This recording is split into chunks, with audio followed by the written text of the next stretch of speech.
अनगढ़ भाजपा के नेताओं द्वारा आरोप लगाया जाता है, क्योंकि इनका काम ही है धर्म का राजनीति करना और धर्मांतरण का फर्जी आरोप लगाने के बाद में इस स्कूल को जिला सुकमा प्रशासन के द्वारा गैर कानूनी हिसाब से या गैर संवैधानिक तरीक़ा से प्रक्रिया पूरा करे बिना जांच दल गठित किया जाता है। जांच हो जाता है, जांच होने के बाद में स्कूल को आनंद फानंद में बंद कर दिया जाता है। और अब जांच रिपोर्ट जो पेश किया जाता है कि दस्तावेज नहीं है और अन्य कारणों को बताया जाता है, जबकि पूरे कारण जिसको प्रशासन एलिगेशन दिखा रहा है वो पूरा कारण पे स्कूल परिपूर्ण है, संपूर्ण है। और पिछले 2 माह से हम जिला प्रशासन सुकमा से निवेदन कर रहे हैं और उनसे स्पष्ट रूप से बोल भी रहे हैं, चुनौती भी दे रहे हैं उनको जांच प्रक्रिया को लेकर के कि आप खुलेआम मीडिया के सामने जांच दल को भेजिए और मीडिया के समक्ष आप जांच करिए, दूध का दूध और पानी का पानी करिए। लेकिन किसी प्रकार का भी कलेक्टर का कोई कदम ना उठाना बड़ा चिंता का विषय है। क्षेत्र के सरपंच, क्षेत्र के जनपद सदस्य, क्षेत्र के जिला पंचायत सदस्य द्वारा जो माननीय जनप्रतिनिधि हैं उनका खुद का कलेक्टर के पास जाना और स्वयं से उनका कहना कि भाई इलाका में आदिवासी बच्चों को एक इंग्लिश मीडियम स्कूल का लाभ मिल रहा है, और जो आरोप है ये कहीं ना कहीं बेतुकी आरोप है। जबकि जनप्रतिनिधि वहाँ का इस बात को बोल रहा है, उस आरोप के विरुद्ध पे बात कर रहा है, कलेक्टर को उनका भी सम्मान रखा नहीं गया। उसके बाद जो स्कूल पे बच्चे पढ़ रहे हैं उनके माता पिता जो आज हमारे पीछे बैठे हैं ये स्वयं भी गए हैं और कलेक्टर सर से गुहार लगाए हैं, बात किए हैं। इवन अभी एक अभिमान कि वो कलेक्टर सर को डायरेक्ट बोले हैं कि आप दोबारा जांच करें और पारदर्शिता से जांच करें। फिर भी जिला सुकमा कलेक्टर का काम में जूं तक नहीं रहेगा। अब प्रश्न हमारा ये है कि जिला सुकमा प्रशासन किसके दबाव में काम कर रहा है। सवाल ये उठता है कि आप एक अच्छे स्कूल जो पूरे 2018-19 में इनको मान्यता प्राप्त हो गया है, बराबर आपकी सरकार ने मान्यता दिया, उस मान्यता स्कूल को गलत तरीक़ा से जांच करने के बाद में बंद कर देना, ये कहाँ का इनका काम। और वहीं जिस इलाका में भरे बाजार पे शराब बिक रहा है, जहाँ पे लोगों का और युवाओं का भविष्य क्या हो सकता है यहाँ पर हम अच्छे से जानते हैं, और उसी बस्ती में एक इंग्लिश मीडियम स्कूल जहाँ बच्चों का भविष्य बन रहा है, बच्चे एडवांस की ओर जा रहे हैं, एडवांस मूड में जा रहे हैं, इंग्लिश बोल रहे हैं, अच्छा पढ़ाई ले रहे हैं। बंद शराब दुकान करना चाहिए, भाजपा की सरकार में बंद स्कूल को कर दिया जा रहा है। और कहीं ना कहीं आपके माध्यम से हम दोबारा जिला सुकमा प्रशासन को हम आगाह करना चाहते हैं कि वो जल्द से जल्द पारदर्शिता से जांच दल करे, जांच दल गठित करे, जांच करे और दूध का दूध और पानी का पानी करे। अन्यथा हम परसों धरना प्रदर्शन करेंगे, जिला सुकमा का कार्यवाही को लोगों के सामने तक लाएंगे। आम जनता भी देखे कि जिला प्रशासन भाजपा की डबल इंजन सरकार में कैसे भाजपा के नेताओं के दबाव में काम कर रहा है, और ये नहीं होना चाहिए, ये गलत है, हम इसका विरोध करते हैं। सर, सोचा कि वहाँ पर चर्च चलाया जा रहा था, वहाँ धर्मांतरण का विशेष काम किया जा रहा था। आप देखे होंगे छत्तीसगढ़ राज्य के मुख्यमंत्री जी जिस जिले पे जाते हैं उस जिले का दौरा में उनका पहला बात जो है धर्मांतरण का ही आता है। हमारा सवाल ये है, हम कई बार छत्तीसगढ़ सरकार से निवेदन कर चुके हैं, कई आंदोलन में, कई स्टेज में हम बैठ के अपने विरोध को जता चुके हैं कि अगर जबरन धर्मांतरण का विषय है या धर्मांतरण का विषय है या मतांतरण का विषय है तो छत्तीसगढ़ सरकार जांच क्यों नहीं करा रही है। हमारे आदरणीय भाजपा दल से संबंधित रखने वाले हमारे बजरंग दल के मेरे भाई लोग, साथी लोग, विश्व हिंदू परिषद के भाई साथियों को हमने कई बार निवेदन किया है कि आप अपने भाजपा नेताओं को, मंत्रियों को पत्र लिखिए और जहाँ जहाँ धर्मांतरण का स्थिति आपको लगता है वहाँ जाँच करवाइए। जाँच क्यों नहीं करवा रहे? अगर ये स्कूल पर धर्मांतरण का आरोप है तो जाँच दल कहाँ है, जाँच रिपोर्ट कहाँ है? और जांच रिपोर्ट अगर जांच दल बना लिया है तो जांच रिपोर्ट सार्वजनिक क्यों नहीं कर रहे? धर्मांतरण कैसे होता है? लीगली प्रक्रिया को समझना पड़ेगा। धर्मांतरण कलेक्टर के सामने होता है।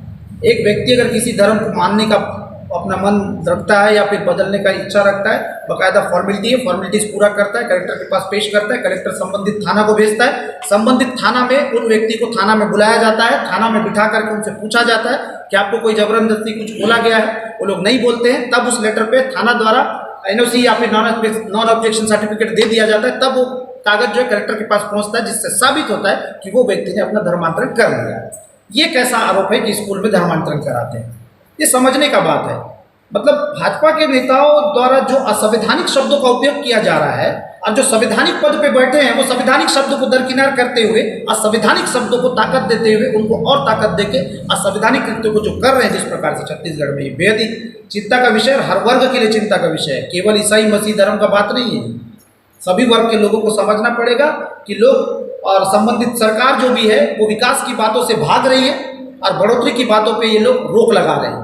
अभी जैसे कि मैंने कहा आपको, जिला प्रशासन को वहाँ के गादीरास का जो बस्ती पे शराब दुकान है, जबकि आबकारी गाइडलाइंस क्या बोलता है, शराब दुकान कहाँ होना चाहिए, हाईवे से 500 मीटर अंदर, मंदिर नहीं होना चाहिए, आसपास बस्ती नहीं होना चाहिए, लेकिन कहाँ इसका पालन होता है। तस्वीर हर स्कूल का, प्राइवेट स्कूल हो चाहे जो भी हो, वहाँ के संचालक द्वारा एक पूजा घर होना चाहिए। हर जगह रहता है, किसी के यहाँ मंदिर है, किसी के यहाँ पूजा का घर है, किसी के यहाँ चर्च के जैसा एक स्थिति है। और वहाँ जितने भी टीचर्स है सुकमा से लगा हुआ बॉर्डर उड़ीसा से संबंधित है, और सब के सब मसीह वर्ग को मानने वाले लोग हैं। तो ये जो हॉल था उनके लिए था, वो स्कूल से पहले प्रार्थना करते थे, दुआ करते थे। मेरे को नहीं लगता कि किसी बच्चों को उस चर्च में बिठा करके आराधना या प्रार्थना कराया जाता था। उनके स्वयं के माता पिता यहाँ उपस्थित हैं, आप चर्चा कर सकते हैं, पूछ सकते हैं। ये आरोप भी फर्जी है, ये आरोप भी गलत है।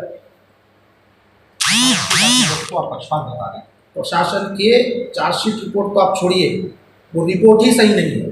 हम आपसे फिर निवेदन करते हैं, हम उस जांच की रिपोर्ट को चुनौती देते हैं। माननीय कलेक्टर अध्यक्ष जी, आप एक जांच दल गठित करिए और मीडिया समक्ष धर्मांतरण के विषय पर भी जांच करिए और स्कूल के दस्तावेज विषय पर भी आप जांच करिए। ऐसे गुपचुप काम करने से नहीं चलेगा, क्योंकि संविधान और कानून क्षेत्र में जिंदा है। चाहे वो कितनी भी बड़े पद में रहे, वो संविधान के नीचे है, संविधान के ऊपर नहीं है। डाल दिए हैं और जल्द से जल्द हमारे आदरणीय जनपद सदस्य हमारे मध्य बैठे हैं, इनके माध्यम से सरपंच से चर्चा करके जल्द से जल्द ग्राम सभा आयोजित करवा करके ग्राम सभा का आदेश कॉपी भी हम माननीय उच्च न्यायालय पे पेश कर देंगे। और मुझे न्यायालय की प्रक्रिया पे पूरा भरोसा है, संविधान और कानून का न्याय कर जीतेगा। लेकिन ऐसा कुछ भी साहू है, मैं यहाँ पे 6 साल से काम कर रही हूँ और मैं एक हिंदू टीचर हूँ। तो यहाँ पे ऐसा मुझे कुछ भी नहीं दिखा है कि धर्म परिवर्तन हो रहा है या कोई जगह प्रेयर करवा रहे हैं बच्चे लोग को जबरदस्ती, ऐसा कुछ हमने नहीं देखा है और नहीं होता भी है। अगर ऐसा सब होता तो हम स्कूल ही छोड़ देते, हम तो अपना भगवान मानते हैं ना। रेशमा कोटला है सर, मैं 3 साल से पढ़ा रही हूँ, मैं भी हिंदू टीचर हूँ। ऐसा प्रेयर वगैरह ऐसा कुछ होता है, बच्चे लोग सिखाते हैं, ऐसा कुछ भी नहीं। लेकिन ऐसा कुछ भी साहू है, मैं यहाँ पे 6 साल से काम कर रही हूँ और मैं एक हिंदू टीचर हूँ। तो यहाँ पे ऐसा मुझे कुछ भी नहीं दिखा है कि धर्म परिवर्तन हो रहा है या कोई जगह प्रेयर करवा रहे हैं बच्चे लोग को जबरदस्ती, ऐसा कुछ हमने नहीं देखा है और नहीं होता भी है। अगर ऐसा सब होता तो हम स्कूल ही छोड़ देते, हम तो अपना भगवान मानते हैं ना। रेशमा कोटला है सर, मैं 3 साल से पढ़ा रही हूँ, मैं भी हिंदू टीचर हूँ। ऐसा प्रेयर वगैरह ऐसा कुछ होता है, बच्चे लोग सिखाते हैं, ऐसा कुछ भी नहीं। आप भी बताइए मैडम। हाँ, थोड़ा जोर जी, मैं मीना कोकिला हूँ। मेरे भी 2 वहाँ बच्चे पढ़ते हैं, वहाँ पे हॉस्टल में रहते हैं। वहाँ धर्म का कोई ऐसा वो नहीं है कि बच्चे को धर्म परिवर्तन किया जा रहा है। वहाँ बच्चे का पढ़ाई बहुत अच्छा हो रहा है, लेकिन अभी बहुत दिक्कत हो जा रहा है हमको वहाँ गादीरास से सुकमा आने के लिए। लेकिन हमको बस वहाँ का गादीरास का स्कूल चलाने के लिए परमिशन दे दिया जाए। और बच्चे बहुत तकलीफ में हैं, पढ़ नहीं पा रहे हैं ठीक से। मीना कोकिला। जोर से बोलना। मेरा नाम नीरज कुमार है, मैं भी पालक हूँ। मेरे 2 बच्चे पढ़ते हैं, अपेक्षा और अभिषेक करके। आज कहीं ना कहीं मेरे को ऐसा लगता है कि हम अपने अधिकारों के लिए लड़ रहे हैं और जिला प्रशासन के ऊपर से सबसे पहले मेरा भरोसा ही हो गया है। लोगों ने पक्षपात किया, ये नहीं चाहते हैं कि यहाँ के लोकल और आदिवासी और गरीब बच्चे इंग्लिश मीडियम स्कूल में पढ़ाई करें। ये कहीं ना कहीं हम लोगों को अपने अधिकारों से वंचित रखना चाहते हैं। जो लोग सक्षम हैं उन लोग सुकमा में लाके पढ़ा रहे हैं। आज हमको मालूम है हमारी तकलीफ़ कि हमारे बच्चों को हम सुकमा भेजने की किन तकलीफ़ों का सामना करना पड़ रहा है। मैंने डीएम सर को भी अनुरोध किया, हाथ जोड़कर, सर हमारा रिक्वेस्ट सुनिए, आप हमारी मदद कीजिए। हो सकता है उनके ऊपर क्या था वो मैंने जानता। उन्होंने आश्वासन दिया 13 जून से लेकर के अभी तक हमको गुमराह करके रखा गया है और हम बहुत ही मानसिक रूप से परेशान हैं। धर्म परिवर्तन की बात होता है, इतने पेरेंट्स लोग हैं, अगर कोई कहता है कि यहाँ धर्म परिवर्तन होता है तो सबूत लाइए। जो सज़ा जिला प्रशासन हो, कोई प्रशासन सजा दें, उसके लिए तैयार। पंचायत जनपद सदस्य और मैं वहाँ का मूल निवासी हूँ और मैं नंबर है ना मेरा। उस जगह जो गादीरास जो बसाए वाले हैं मासा पटेल जो कांड है उन्हीं का बेटा हूँ मैं। और आज तक हमको ऐसा नहीं लगा कि उसी स्कूल में कोई धर्म परिवर्तन हो रहा है। अगर ऐसा होता तो सबसे पहले हम खुद ही सुनते, क्योंकि हम वहीं की लोकल है और वहीं रहने वाले हैं, और क्या वो सरपंच भी वही उसी गांव में रहने वाले हैं, और हमारे जितने भी गांव के बच्चे लोग हैं कभी इंग्लिश बोलने वाले नहीं, आज वो बच्चे इंग्लिश बोल पा रहे हैं, क्योंकि आज हमारे आदिवासियों को ऑलरेडी बीजेपी सरकार जो है आगे बढ़ते हुए देखना नहीं चाहती है। जैसे आज बहुत सारे स्कूल को भी बंद किया गया है, और आज पहली बार एक गादीराज पंचायत में छोटा सा एक इंग्लिश मीडियम स्कूल खुल गया, उसको भी आप बंद कर रहे हो। अब देखिए छत्तीसगढ़ राज्य में जगह जगह आप शराब दुकान खोल रहे, तो एक छोटा सा गादीराज पंचायत में एक स्कूल खुले, उसको भी आप बंद कर रहे हो, तो गलत हो रहा है।